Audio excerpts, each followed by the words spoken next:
Hi, today I'm running REALME Narzo 50 Pro and I'll show you the fingerprint scanner test on this device.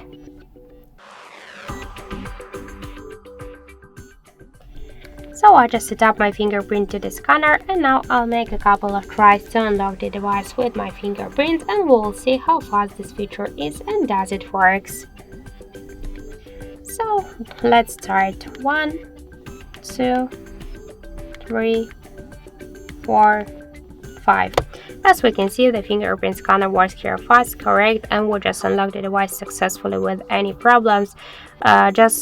To unlock the device, you should hold for a while your finger on the scanner, because with a simple touch you have no chance to unlock the device, so you should keep your finger on the sensor for a second and you'll successfully unlock your device. So that's it, thank you for watching, and if you find this video helpful, don't forget to leave a like, comment and to subscribe our channel.